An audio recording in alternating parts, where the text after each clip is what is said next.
semua, Assalamualaikum warahmatullahi wabarakatuh. Saya Dani. Di sesi kali ini saya akan membawakan materi saya, yaitu tips dan trik menembus beasiswa Indonesia Timur. Next, Mas Fajri. Sedikit profil singkat dari saya lahir di Ambon, tumbuh besar di Ternate, SD, SMP, SMA di Ternate, Maluku Utara. Saya kemudian lanjut kuliah di Fakultas Hukum Universitas Indonesia. Sekarang saya kerja di Jakarta menjadi legal manager di salah satu startup logistik, dan insya Allah Agustus ini saya berencana akan berangkat melanjutkan studi saya Magister Hukum atau Masters of Law di Northwestern Pritzker School of Law. Saya sendiri adalah di BIT, Beasiswa Indonesia Timur LPDP, batch kedua, dan sekarang saya bergabung di PK 166 LPDP. Next. Yang membedakan BIT dengan beasiswa lainnya mungkin dengan beasiswa afirmasi lainnya mungkin BIT ini adalah afirmasi targeted area. Jadi BIT ini targeted untuk beberapa provinsi di Indonesia Timur, Provinsi Maluku Utara, Provinsi Nusa Tenggara Timur, Provinsi Papua, dan Papua Barat. Saya sendiri waktu itu mengikuti seleksi beasiswa Indonesia Timur, saya mengikuti dari provinsi asal saya di Maluku Utara. Syarat administrasi khusus untuk BIT ada dua. Yang pertama adalah ada satu sebenarnya, tapi berbeda untuk dari teman-teman dari Provinsi Papua atau Papua Barat, butuh surat keterangan dari Kepala Suku atau Lembaga Adat. Sedangkan dari saya, mungkin dari Maluku atau Maluku Utara atau Nusa Tenggara, butuh surat keterangan telah menetap lebih dari 20 tahun dari petugas pemerintah setempat. Sewaktu mengerjakan surat keterangan ini, saya memintakan ke petugas Kota Madia Ternate untuk dibuatkan. Formatnya sendiri kurang lebih tidak ada ya. Jadi mungkin kemarin waktu saya tanyakan ke CRM LPDP, ke LPDB-nya juga, bahkan bisa dimintakan ke lurahan atau bahkan ke kecamatan. Jadi tidak mutlak untuk Kota Madia atau kabupaten. Jadi yang mana paling mudah aja. Negara tujuan studinya juga dibatasi untuk 3 negara untuk beasiswa afirmasi Indonesia Timur, yaitu Amerika Serikat, Korea Selatan, dan Jepang. Next, Mas Fajri. Untuk keterima beasiswa Indonesia Timur, mungkin saya akan share tipsnya itu dari pengalaman pribadi saya ya. Mungkin bisa, insya Allah it works untuk teman-teman juga. Kalau misalnya jalannya orang beda-beda, tapi hopefully ini yang bisa saya share ketika saya mengikuti seleksi beasiswa Indonesia Timur. Ada 4 poin yang mungkin saya coba bawa. Yang pertama adalah prepare really early, persiapan sedini mungkin, be authentic, teach yourself, improvise, adapt, overcome. 4 poin ini sendiri yang saya terapkan sedari awal saya mengikuti seleksi BIT ini. Dan mungkin teman-teman bisa lihat di sini ada 3 tahapan yang saya saya lalui. Pertama seleksi berkas, seleksi substansi, dan setelah lulus seleksi substansi, kemudian saya ikut PK dan pendaftaran kampus yang dituju. Dan alhamdulillah 4 poin ini berhasil membawa saya untuk melalui 3 tahapan ini sampai saya keterima di kampus yang saya tuju di Northwestern University. Next, Mas Fajri. Mungkin yang pertama prepare really early, karena banyak banget ya, mungkin teman-teman sendiri bisa baca di buklet LPDP, baik yang BIT ataupun buklet beasiswa lainnya, sebenarnya banyak banget nih persyaratan yang diperlukan untuk syaratan berkas yang diperlukan untuk mendaftar ke beasiswa LPDP. Jadi jangan deadliner, sebisa mungkin jangan deadliner seperti kata Mas Marjai, Mas Jus. Sebisa mungkin kita buatlah timeline untuk mengurus berkas-berkasnya, dan ternyata semuanya tuh nggak bakalan berjalan mulus di lapangan gitu. Saya sendiri saya kasih ballpark, saya kasih kira-kira 1 bulan untuk mengurus berkas-berkas yang diperlukan.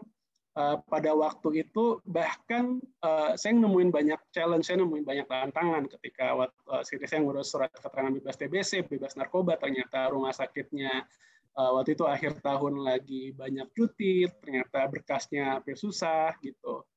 Terutama apabila teman-teman yang ternyata warga asli tapi sedang tidak tinggal di daerah asal gitu untuk pengurusan surat keterangannya. Jadi sebisa mungkin persiapannya dimulai ketika mungkin teman-teman udah dapat informasinya, atau bahkan jauh-jauh hari ketika beasiswanya dibuka, teman-teman udah mulai nih nge-list down apa aja sih yang perlu dibuat gitu.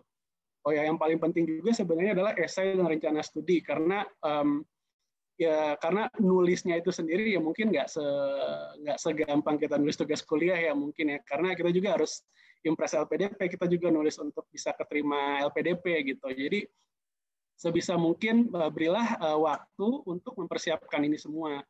Kalau saya sendiri, saya pribadi, saya ngasih waktu diri saya waktu itu 1 bulan untuk mengurus semua berkasnya. Dan jangan pernah berharap ketika kita ngurus berkas ini semuanya akan berjalan lancar gitu. Bisa aja pasti ada challenge di satu, misalnya berkasnya nggak keluar, misalnya surat keterangannya susah keluar, dan lain-lain. Jadi mungkin di sini juga kita perlu pintar untuk mikirin alternatif-alternatifnya. Saya udah 3 kali daftar beasiswa, 2 kali sebelumnya saya gagal, dan dari kedua kegagalan itu saya belajar gitu, kayak ternyata emang semuanya nggak selurus itu, karena pendaftaran beasiswa nggak semudah itu sebenarnya, challenge-nya banyak banget. Dan dari sini ya mungkin yang bisa share ke teman-teman adalah ya tetap jangan takut, tapi harus cerdik juga dalam mempersiapkan persyaratan-persyaratan yang diperlukan. Next, Mas Fajri. Biotentik ini sendiri sebenarnya saya pakai profiling diri saya sendiri ketika saya mendaftar LPDP dan ketika saya mendaftar sekolah yang saya tuju. Apa yang bisa membuat saya berbeda dengan penerima beasiswa lainnya? Apa yang bisa membuat saya pantas sebagai seorang award di LPDP? Apa yang membuat LPDP tertarik untuk menerima saya? Di sini ada 6 pertanyaan yang sebenarnya interchangeable ya, bisa diganti-ganti sesuai dengan apa yang teman-teman pikir. Kayak misalnya teman-teman mungkin mendaftar beasiswa santri, kayak mungkin pertanyaannya akan berbeda di sini. Ini adalah 6 pertanyaan yang saya gunakan untuk membuat profil beasiswa saya. Profil beasiswa saya ini nanti akan terefleksi di esai saya, di rencana studi saya, di jawaban-jawaban saya ketika wawancara nanti. Apa yang membuat teman-teman unik? Satu, apa sisi positif dari teman-teman yang bisa teman-teman tonjolkan ketika mendaftar beasiswa, ketika nanti melanjutkan studi, ketika setelah menjadi awardee, ketika setelah pulang menjadi awardee. Itu 2. Yang ketiga, apa cerita personal cerita pribadi teman-teman, apa yang mendorong teman-teman sampai sekarang, sampai saat ini untuk mendaftar LPDP.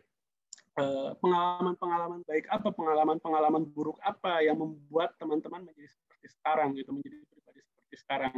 Ini sendiri dieksplor di esai saya, dan ketika saya wawancara ditanyakan juga oleh interviewer kayak pengalaman-pengalaman pribadi saya dan bagaimana, kayak misalnya saya pernah mengalami apakah saudara pernah mengalami hardship, pernah mengalami tantangan dalam hidup, dan bagaimana saudara overcome those challenge, saudara mengatasi masalah itu. Ini sendiri ditanyakan ketika saya wawancara LPDP dan ketika saya mendaftar kampus. Yang keempat sama yang personal story tadi, bagaimana kita mengatasi tantangan-tantangan, cobaan-cobaan dalam hidup. Yang kelima, mungkin yang paling penting untuk Beasiswa Indonesia Timur adalah kontribusi untuk daerah asal gitu. Pastinya LPDP, ketika LPDP memberikan beasiswa kepada kita, LPDP berinvestasi. Investasi ini sebenarnya nggak ketahuan nih return-nya apa. Investasi ini sebenarnya beda ketika LPDP misalnya dengan mengelola duit yang sama, LPDP kemudian isu surat berharga atau mungkin investasi saham yang mungkin lebih kelihatan trajektorinya. Investasi ke manusia bisa naik, bisa turun. Jadi disinilah ketika kita interview ini sebenarnya kita meyakinkan LPDP untuk invest ke kita gitu, sebagai awardee, sebagai orang yang terpelajar, orang yang terpendidikan gitu. Ketika saya menerima beasiswa ini, apa yang akan saya lakukan dengan beasiswa ini? Apa yang akan saya berikan kembali ke daerah saya? Apa yang saya akan berikan kembali ke negara saya? Ini akan saya bahas lebih lanjut nanti di slide berikutnya, mungkin terutama dalam esai saya. Dan ini juga berkaitan dengan beasiswa yang LPDP kasih. Bagaimana beasiswa LPDP ini bisa berkontribusi terhadap tumbuh kembang diri Anda sendiri secara profesional maupun personal gitu.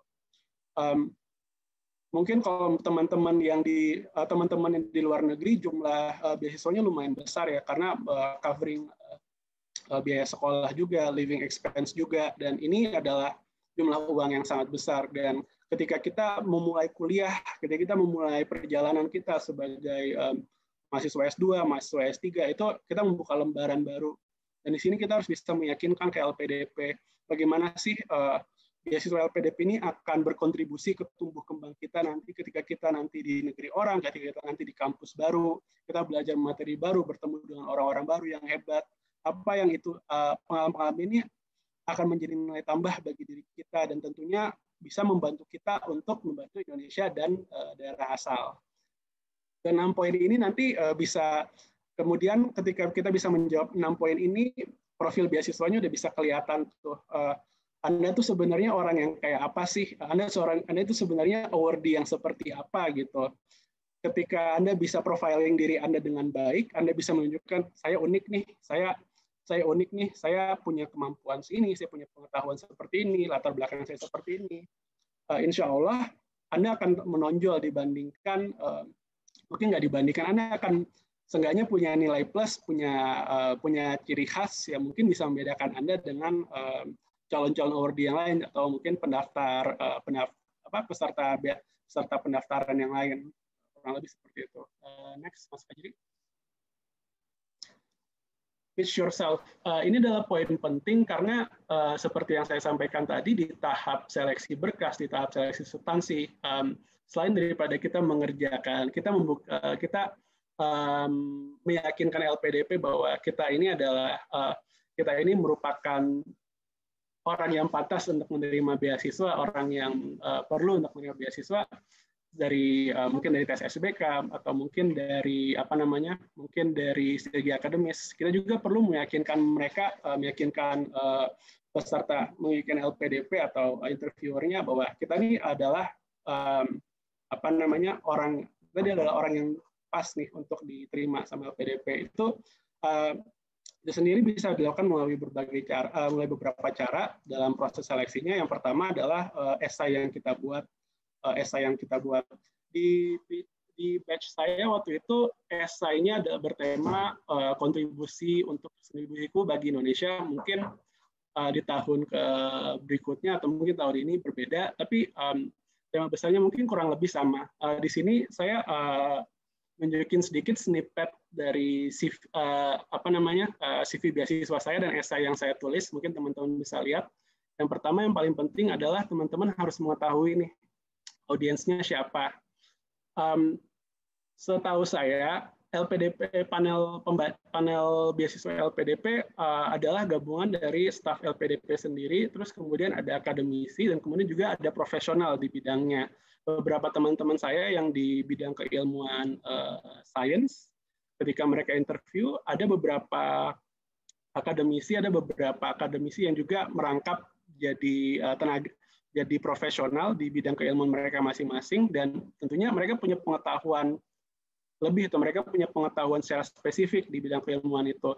Jadi ketika teman-teman nanti sudah tahu mau mendaftar di jurusan mana, mau melanjutkan di kampus mana, atau mau mendaftar di beasiswa mana, teman-teman juga perlu tahu audiens yang perlu di-convince, yang perlu diyakinkan untuk untuk bisa lolos seleksi beasiswa LPDP. Di beasiswa Indonesia Timur ini sendiri, saya ketika ngobrol dengan senior-senior yang pernah ikut seleksi sebelumnya, ternyata audiensnya adalah tadi ada dari LPDP, dari akademisi, dan ternyata dari psikolog juga yang ikut screening esai dan nanti akan ikut interview juga. Informasi ini juga yang saya gunakan untuk meramu esai saya.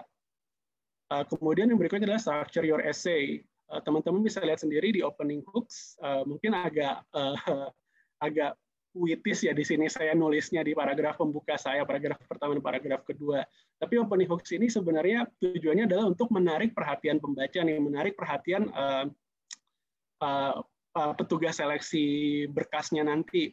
Karena ya pasti bahkan banyak banget nih esai yang masuk, ya akan banyak banget nih CV peserta yang masuk. Kayak bagaimana teman-teman bisa stand out. Nah, ini adalah salah satu caranya.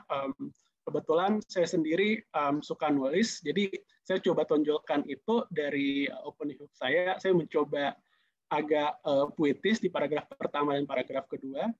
Terus kemudian setelah opening hooks ini kita tarik garis lurus ke main story. Teman-teman harus bangun narasi dari paragraf pembuka itu. Terus ceritakan kenapa sih apa yang telah teman-teman lalui mungkin dari kecil sampai besar sampai sekarang. Itu bagaimana pengalaman hidup teman-teman relevan dengan teman-teman untuk mendaftar beasiswa LPDP gitu. Saya cerita Di sini saya nggak share karena agak private ya untuk main story saya, tapi kurang lebih saya narik garis lurusnya adalah saya dari kecil sampai SMA saya tinggal di Indonesia Timur. Saya melihat adanya kesenjangan ekonomi, kesenjangan pendidikan yang tinggi. Ketika saya mengikut lomba-lomba mewakili provinsi saya waktu itu Maluku Utara, saya melihat teman-teman dari Jawa, teman-teman dari Sumatera, mereka udah lebih excel secara akademis, mereka dapat informasi baru lebih cepat, dan itu juga mendorong saya untuk bersaing. Tapi ini nggak saya dapatkan di daerah asal saya, tapi tetap makanya dari pengalaman-pengalaman ini saya berencana berkontribusi balik ke daerah saya melalui beasiswa LPDP. Kemudian yang paling setelah teman-teman ceritakan main story teman-teman juga perlu mengidentifikasi isu, mengidentifikasi masalah. Apa sih yang saat ini menjadi isu di daerah masing-masing? Apa sih yang saat ini menjadi tantangan bagi daerah asal teman-teman untuk berkembang, untuk maju, untuk closing the gap, untuk mengejar ketertinggalan? Ketika saya menulis esai ini, saya mengangkat bahwa kota asal saya, Ternate, Maluku Utara, adalah kota ekonomi. Kami perputaran ekonomi di kota asal saya sangat cepat, akan tetapi berdasarkan yang saya lihat sangat sedikit sekali business knowledge yang didapatkan dari aktor-aktor ekonomi ini, sehingga perputaran ekonominya sampai sekarang itu aja gitu. Dan kemudian waktu itu masih belum ada kebijakan investasi, baik dari investasi lokal maupun internasional yang lumayan memadai sehingga bisa menarik investor. Isu ini sendiri saya alamatkan dalam esai saya, dan kemudian saya jawab dengan bidang keilmuan saya rasa ini solusinya. Dan dengan mendapatkan beasiswa LPDP, saya yakin itu akan sangat membantu saya untuk merealisasikan solusi ini. Dan yang paling penting setelah menulis esai adalah closing statement, karena closing statement adalah saat-saat terakhir teman-teman untuk meyakinkan pembaca bahwa ini profil saya, ini profil saya sebagai peserta beasiswa. Berdasarkan apa yang saya sampaikan di atas, ini yang saya ingin Bapak Ibu ketahui tentang saya. Dan teman-teman harus bisa menulis dan menulis dengan meyakinkan bahwa berdasarkan pengalaman hidup teman-teman, berdasarkan rencana studi yang akan teman-teman tempuh nanti, ini semua akan membantu teman-teman untuk berkontribusi baik ke daerah asal, baik ke Indonesia, ataupun ke bidang keilmuan yang teman-teman tuju. Jadi bagi teman-teman nanti yang akan menulis esai ketika mendaftar LPDP, saya rasa ini mungkin ada 4 poin yang penting yang lumayan membantu saya untuk bisa menulis esai ketika mendaftar LPDP. Dan meskipun dari tahun ke tahun formatnya berbeda, saya rasa tidak akan berbeda jauh-jauh dari ini. Oke. Next, Mas Fajri. Dan yang paling penting adalah, yang paling terakhir adalah improvise, adapt, overcome. Tantangan bagi setiap orang untuk mendaftar beasiswa tentunya berbeda-beda, dan tentunya ketika saya share apa yang saya alami, tentunya mungkin nggak akan 100% sama nanti ketika teman-teman mendaftar beasiswa LPDP nanti. Mungkin yang bisa saya ceritakan dari pengalaman pribadi saya untuk beasiswa Afirmasi Indonesia Timur, ada 3 tahapan yang saya lalui. Yang pertama adalah SBK. Untungnya bagi teman-teman yang akan mendaftar beasiswa Indonesia Timur nanti, tidak ada passing grade untuk seleksi berbasis komputer, baik yang psikolog ataupun yang tidak salah yang kayak semacam tes logikanya itu. Akan tetapi nilai teman-teman dari SBK ini nanti akan ditambahkan ke total penilaian seleksinya nanti. Ketika saya ngikutin SBK ini, saya mempersiapkan diri dengan latihan belajar dari buku-buku latihan tes CPNS. Mungkin tadi sebelumnya disampaikan juga sama Mas Jis dan Mas Marja sama Mbak Agnes untuk mempersiapkan diri untuk melalui seleksi SBK ini. Kemudian ada leaderless group discussion. Setelah SBK ini ada leaderless group discussion. Berbeda dengan focus group discussion adalah LGD ini sebisa mungkin tidak boleh ada yang terlalu dominan, tidak boleh ada yang terlalu asertif. Jadi teman-teman yang mungkin terbiasa menjadi pemimpin dalam diskusi mungkin bisa menahan diri, mungkin bisa stay compose, tarik nafas dalam. Mungkin teman-teman juga perlu belajar bagaimana cara mengendalikan alur diskusi yang baik dan benar. Ketika saya ikut LGD untuk Basic Indonesia Timur, pemantik materinya waktu itu dari LPDP, karena saya ikut yang beasiswa luar negeri, otomatis LGD-nya dilakukan in English. Mungkin bagi teman-teman yang ketika berbicara dengan bahasa Inggris langsung masuk mode debat, langsung suaranya lantang, mungkin teman-teman bisa dari sekarang latihan belajar berdiskusi dengan eloquent, dengan mungkin bisa lebih santun, lebih tenang, karena sebenarnya itulah esensi dari LGD itu, beda dengan FGD. Saya sendiri waktu itu mempersiapkan dirinya dengan tentunya dengan nonton YouTube LGD yang proper, dan kemudian juga belajar body language di depan cermin, belajar berbicara, dan juga belajar mengkompos diri saya untuk berbicara. Dan kemudian yang paling penting adalah ketiga, yang paling terakhir adalah panel interview. Mungkin dari BIT kurang lebih sama dengan santri ataupun bidik misi, ada 3 panel juga. Waktu itu saya ada dari akademisi, ada dari LPDP-nya, dan juga dari psikolog. Tips umum saya tentunya ambil napas dalam, dan jangan lupa tersenyum ketika interview. Dan karena ada 3 panel dengan pertanyaan yang berbeda-beda, otomatis tidak apa-apa untuk mengambil jeda 5-6 detik untuk memikirkan jawabannya. Yang pasti jangan terlihat panik, jangan terlihat gelagapan. Interview ini adalah salah satu tahap yang paling penting. Jadi sebisa mungkin cobalah untuk tetap tenang, untuk tetap menguasai keadaan dalam interview. Kemudian juga jangan lupa untuk baca berita-berita nasional internasional, tentunya dari kanal berita terpercaya, kanal berita nasional yang relevan dengan bidang studi ataupun yang relevan dengan situasi ketika teman-teman mendaftar.